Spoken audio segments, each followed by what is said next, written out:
Hello students, welcome back to the channel.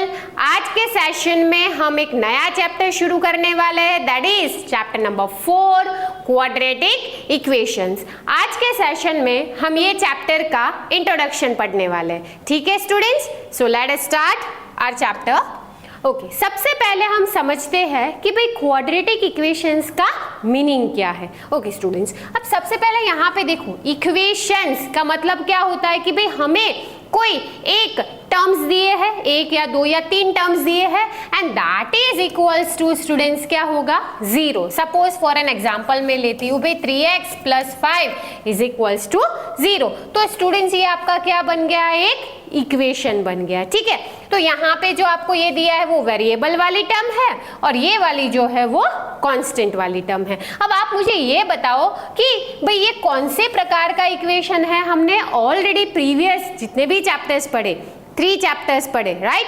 तो उसमें से हमने ये देखा था कि भाई जिसकी डिग्री, स्टूडेंट्स जिसकी डिग्री क्या हो 1, भाई किसकी, तो भाई वेरिएबल की हाईएस्ट डिग्री जो है वो अगर 1 है तो वैसे इक्वेशन को हम क्या कहते थे स्टूडेंट्स। तो आपको तुरंत ही स्ट्राइक होना चाहिए कि भाई मैम उसे हम कहते थे लीनियर इक्वेशन। तो भाई ये क्वाड्रेटिक जो दूसरा वर्ड है उसका क्या मतलब होता है वो भी हमने देख लिया है, रिकॉल कर लेते हैं। भाई जिसकी हाईएस्ट डिग्री, किसकी, इक्वेशन के अंदर जो हमें टर्म्स दी गई है उसमें से जो highest degree, that means variable का जो हाईएस्ट पावर है अगर वो 2 है तो वैसे इक्वेशन को हम क्या कहेंगे स्टूडेंट्स, क्वाड्रेटिक इक्वेशन। एक एग्जांपल लिखते हैं, जैसे कि for example 2x² - 3x + 8 is equals to 0। तो ये आपका कौन सा इक्वेशन बन गया स्टूडेंट्स, क्वाड्रेटिक इक्वेशन। अगर मैं लिखती हूँ 4x³ minus suppose 2x² + 5x + 1 is equals to 0। तो ये कौन सा होगा, इसमें हाईएस्ट पावर आपको क्या दिख रही है students, that is 3। That means कि इसकी डिग्री क्या होगी, दैट इज इक्वल्स टू 3। तो ये कौन सा पॉलिनोमियल हुआ, तो आप बोलोगे मैम ये तो भाई क्यूबिक वाला हो गया, राइट। तो ये हमने ऑलरेडी प्रीवियस चैप्टर में पढ़ा है कि भाई हाईएस्ट डिग्री अगर 1 है, जैसे कि ये वाला हमने एग्जांपल लिखा, तो ये कौन से प्रकार का इक्वेशन होगा, लीनियर। ठीक है, फिर अगर डिग्री 2 है तो वो कौन सा होगा, क्वाड्रेटिक। एंड अगर डिग्री 3 है तो वो कौन सा होगा स्टूडेंट्स, क्यूबिक। क्लियर। अब ये चैप्टर के अंदर हम क्या पढ़ने वाले हैं स्टूडेंट्स, क्वाड्रेटिक इक्वेशंस। मतलब हमें जो भी इक्वेशंस दिए गए होंगे उसका जो हाईएस्ट पावर होगा, या तो कह दो कि भाई उसकी जो डिग्री होगी वो कितनी होगी, 2। क्लियर।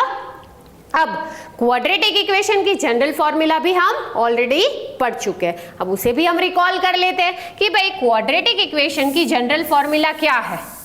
ओके, मैंने यहाँ पे ऑलरेडी लिखी है, that is ax² + bx + c is equals to 0। But यहाँ पे मैंने कुछ ऐसा लिखा है, a is not equals to 0। ऐसा क्यों मैंने लिखा है स्टूडेंट्स, रखते हैं भाई। सपोज मैं ले लेती हूँ भाई a इज इक्वल टू 0 रख दो, तो क्या हो जाएगी, ये पूरी टर्म क्या हो जाएगी स्टूडेंट्स, 0 हो जाएगी। तो बचेगा क्या, bx + c is equals to 0। तो क्या स्टूडेंट्स ये क्वाड्रेटिक इक्वेशन है, नहीं है। क्यों, क्योंकि इसकी डिग्री क्या हो जाएगी स्टूडेंट्स, इसकी डिग्री हो जाएगी 1। तो 1 मतलब ये तो लीनियर हो गया ना, हमें तो क्या चाहिए स्टूडेंट्स, क्वाड्रेटिक चाहिए। तो इसीलिए यहाँ पे कंडीशन मेंशन की है कि भाई a जो है it is not equals to 0। आप बोलोगे भाई मैम ऐसी कोई इक्वेशन है 4x² + 5 इज इक्वल्स टू 0, क्या इसे क्वाड्रेटिक इक्वेशन कहेंगे, ऑब्वियसली यस। क्यों कहेंगे भाई मैम, इसमें तो x वाली टर्म ही नहीं है। पर यहाँ पे कंडीशन क्या थी students, a is not equals to 0। अगर x 0 हो जाएगा, मतलब इसे ऐसे भी लिख सकते हैं हम, 0x + 5 is equals to 0, right. But अगर मुझे इसकी डिग्री पूछी जाए तो डिग्री क्या आएगी, 2 आएगी, क्योंकि हाईएस्ट पावर क्या है, 2 है। अगर 0 हो जाता है तो इससे कोई मतलब है नहीं, हमें लीनियर की बात नहीं की है, हम यहाँ पे बात किसकी कर रहे हैं, हम क्वाड्रेटिक इक्वेशन की बात कर रहे हैं। दैट मीन्स कि जो x² वाली टर्म है उसका जो कांस्टेंट, उसका जो कोएफिशिएंट है वो 0 होना चाहिए नहीं।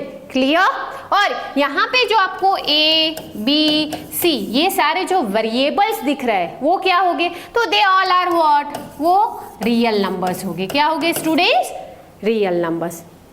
तो यहाँ तक क्लियर कि भाई क्वाड्रेटिक इक्वेशंस क्या है, उसकी जनरल फॉर्मूला क्या है, that is clear. Okay done. चलो next, solutions of a quadratic equation by factorisation. अब बच्चे सॉल्यूशन मतलब क्या, सॉल्यूशंस मतलब क्या, तो यहाँ पे हमें क्या करना है स्टूडेंट्स, x की वैल्यू को फाइंड करना है। तो जो भी हमें x की वैल्यू मिलेगी वो हमारा क्या बन जाएगा, सॉल्यूशन बन जाएगा। अब दिमाग लगाओ, हमने प्रीवियस चैप्टर में पढ़ा था कि भाई जिसकी डिग्री क्या है 2 है तो उसके मैक्सिमम सॉल्यूशन कितने आएंगे स्टूडेंट्स, 2 आएगी। दैट मीन्स कि x की कितनी वैल्यू आएगी, यहाँ पे x के सॉल्यूशन कह दो, आप उसे जीरोस कह दो, ठीक है, सॉल्यूशंस कह दो, जीरोस कह दो, रूट्स कह दो, ये सारी चीजें एक ही है, ठीक है। तो कितने आएंगे सॉल्यूशंस, 2 आएंगे। क्यों, क्योंकि वो एक क्वाड्रेटिक इक्वेशन है और जिसकी डिग्री 2 है तो उसके सॉल्यूशंस की पॉसिबिलिटी भी कितनी है, 2 है। क्लियर। चलो अब यहां पे बोला है by factorization. Now what is factorization, factorization is nothing but middle term splitting. अब मिडल टर्म स्प्लिटिंग क्या है वो हम ऑलरेडी पढ़ चुके हैं, राइट, कि मिडल टर्म को कैसे स्प्लिट करना है। हम एक एग्जांपल लेके भी देख लेंगे, बट आपको ये मेथड एक बार क्लियर होनी चाहिए कि हम कौन सी मेथड से सॉल्यूशंस ढूंढने वाले हैं, तो बाय यूजिंग फैक्टराइजेशन। क्लियर। चलो let us solve the example. भाई एग्जांपल हमें क्या कह रहा है, भाई 6x square minus x minus 2 is equals to 0। अब आपने जब पढ़ा था कि भाई मिडल टर्म को हम स्प्लिट करते हैं वो टाइम पे हमें करना क्या है, तो हमारी जो फर्स्ट टर्म है और जो लास्ट टर्म है उसे हम करते हैं उसके कोफिशिएंट्स को मल्टीप्लाई। यहाँ पे क्या है 6 2 स्टूडेंट्स 12। अब उसका हम स्प्लिटिंग करेंगे, बट स्प्लिटिंग करते टाइम पे हमें ये ध्यान रखना है कि हमें कुछ ऐसे फैक्टर्स निकालने हैं जो हमें बीच वाली टर्म दे, और उसमें मोस्ट इंपॉर्टेंट हमें उसकी साइन को भी कंसीडर करना है। क्लियर। चलो अब 12 के आप सोचोगे तो भाई 6 2 भी हो सकता है, 4 3 भी हो सकता है, राइट, एंड 12 1 भी हो सकता है। क्लियर। अब यहाँ पे कंडीशन ये है कि मुझे बीच में माइनस x चाहिए, तो हम कौन से फैक्टर लेके, देखो यहाँ पे 4 माइनस 3 1, 6 माइनस 2 4 एंड 12 माइनस 1 तो 11। तो कौन सी कंडीशन जाएगी भाई, 4 3 जाएगा। तो हम यहाँ पे उसके फैक्टर्स लिखते हैं स्टूडेंट्स 4 3। अब यहाँ पे ध्यान ये देना है कि हमें यहाँ पे नेगेटिव चाहिए, दैट मीन्स जो बड़ा नंबर होगा वो माइनस रहेगा और जो छोटा होगा वो प्लस हो जाएगा। क्लियर। चलो नेक्स्ट स्टेप क्या आएगा आपका स्टूडेंट्स, यहाँ पे हमने जो स्प्लिटिंग किया हम वो लिखेंगे, that is minus 4x plus 3x and minus 2 that is equals to 0।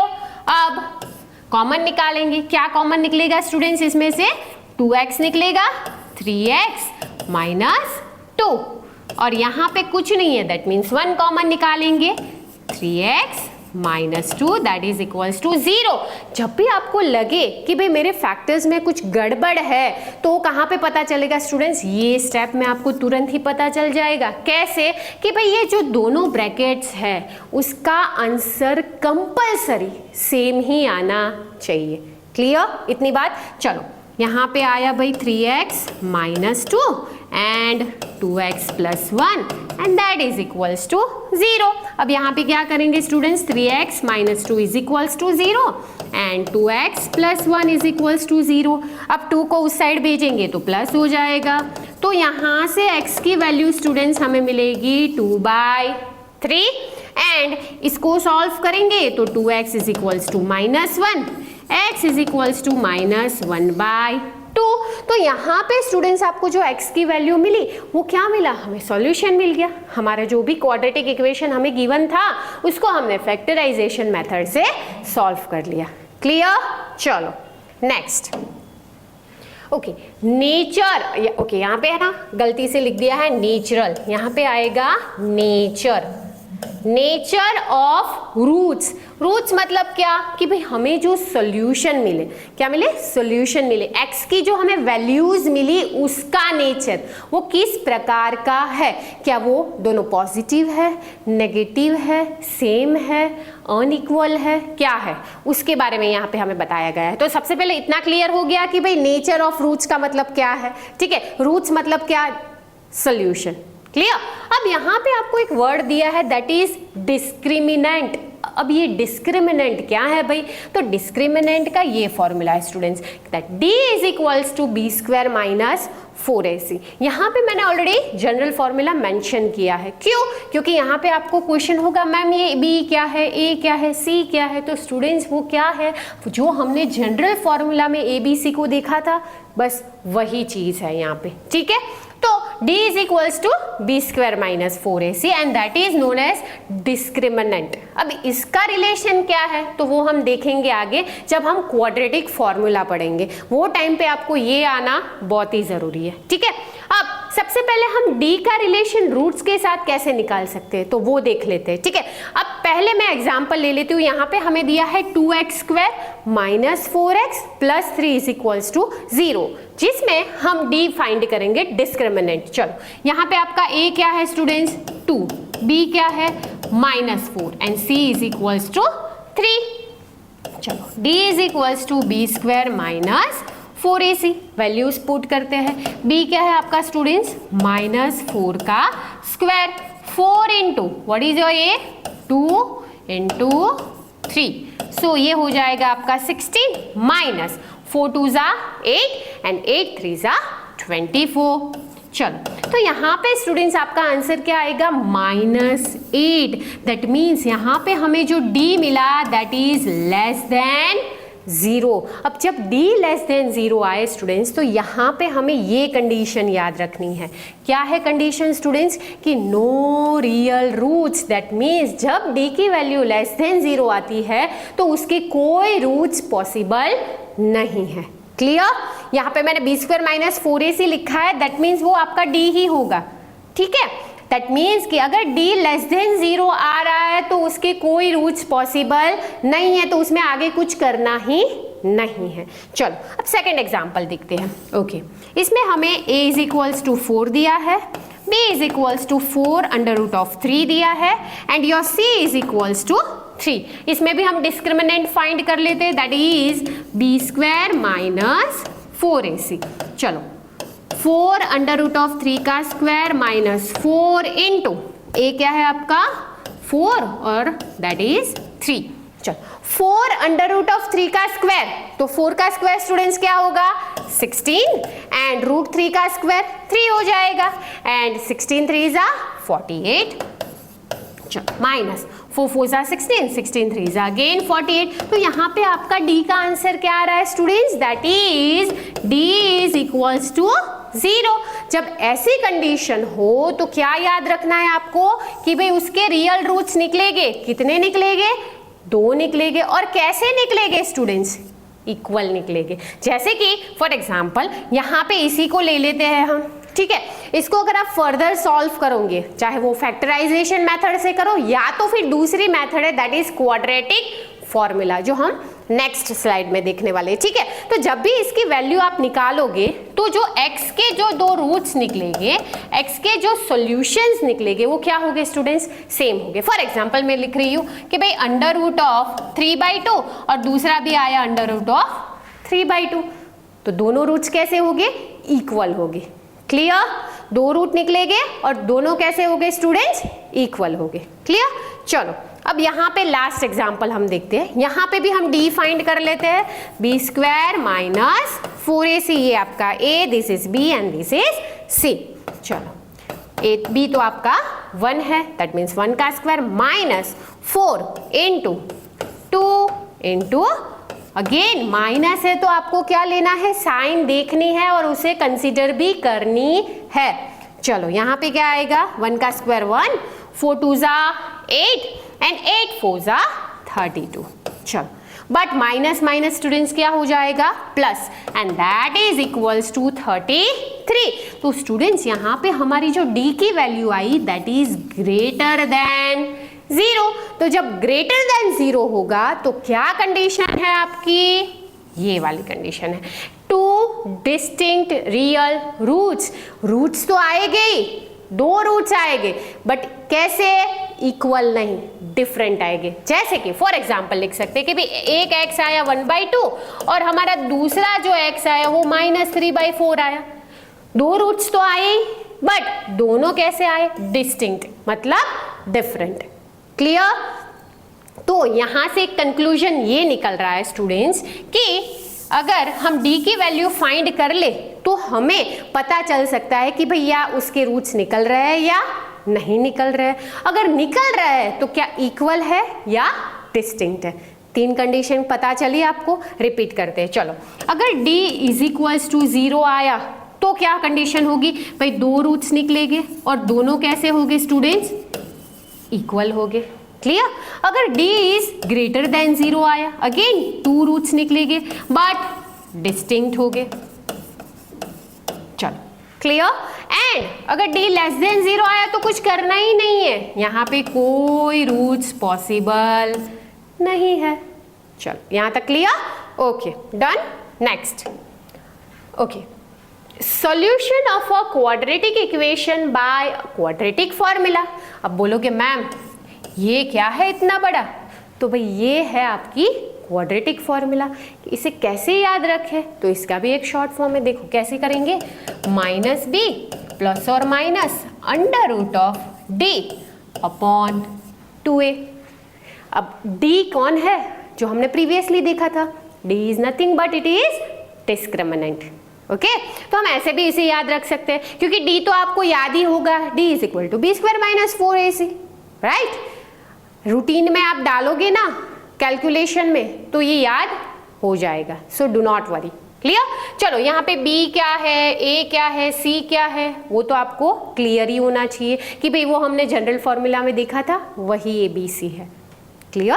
चलो, अब इसको आसान करने के लिए हम क्या करेंगे, सबसे पहले d फाइंड कर लेंगे। अब स्टूडेंट्स आप बोलोगे कि मैम ये कब यूज करना है, तो अगर आपको एग्जाम के अंदर क्वेश्चन के अंदर मेंशन किया गया है कि बाय यूजिंग क्वाड्रेटिक फॉर्मूला आपको रूट्स फाइंड करने हैं, तो आप ये फॉर्मूला को डाल सकते हो। अगर आपको ये फॉर्मूला नहीं प्रैक्टिस में आ रहा है तो आप क्या कर सकते हो, आप फैक्टराइजेशन भी यूज कर सकते हो। बट अगर क्वेश्चन में मेंशन किया है कि बाय यूजिंग क्वाड्रेटिक फॉर्मूला, तो you have to compulsory use this formula to find the solutions. Clear. चलो, अब हम यहाँ पे यही फॉर्मूला यूज करके ये एग्जाम्पल सॉल्व करने वाले। ओके, चलो स्टूडेंट्स, यहाँ पे आपका a = 3, b = -5 एंड c = क्या है, 2 है। तो मैंने बोला हमें इसे आसानी से अगर करना है तो सबसे पहले हमें डिस्क्रिमिनेंट को फाइंड कर लेना है। चलो, d = b² - 4ac। चलो, b क्या है हमारा स्टूडेंट्स, दैट इज -5 का स्क्वायर इनटू, अरे sorry, -4 into what is your a, that is 3 and your c is 2। चलो, ये हो जाएगा आपका students 25, 4 3s are 12 and 12 2s are 24। तो आपका वैल्यू क्या आया, 1। अब यहाँ पे वो 3 कंडीशन तुरंत ही दिमाग में स्ट्राइक होनी चाहिए कि भाई d = क्या आया, 1, दैट मीन्स d इज > 0। तो क्या इसके रूट्स पॉसिबल है, यस, बट कैसे, डिस्टिंक्ट। ओके, अब यहाँ पे चलो मैम हमें d तो मिल गया, अब x की वैल्यू ढूंढ लेते हैं, तो इसे हमें ये फॉर्मूला में पुट कर देना है स्टूडेंट्स। चलो, -b, तो यहाँ पे ऑलरेडी फॉर्मूला की तो माइनस है ही, b भी क्या दिया है, -5 प्लस और माइनस √d, तो d हमें क्या मिला students, 1। Okay, upon 2a, a क्या है स्टूडेंट्स हमारा, 3। चलो, सो x = माइनस क्या हो जाएगा, प्लस और minus √1 is 1 upon 3 2s are 6। अब यहाँ से 2 पार्ट पड़ेंगे, कौन से बनेंगे, तो भाई x = 1 हो जाएगा 5 + 1/6 और दूसरा हो जाएगा 5 - 1/6। क्लियर। चलो, 5 + 1/6 क्या होगा, that is 6/6, that is equals to 1 और ये हो जाएगा 4/6, 2s are 3s are, तो ये हो जाएगा 2/6 3। तो मिल गए आपको 2 रूट्स, 2 रियल रूट्स मिले, बट कैसे? डिस्टिंक्ट मिले। क्लियर? तो ये हमारी हो गई क्वाड्रेटिक फॉर्मूला वाली मेथड की, इसकी मदद से भी हम सॉल्यूशंस को फाइंड आउट कर सकते हैं। चलो नेक्स्ट। ओके, तो यहाँ पे आपका इंट्रोडक्शन कंप्लीट होता है। Okay students, and in the next session हम इसकी एक्सरसाइज मिलेंगे। So we will meet very soon in the next session. Till then take care.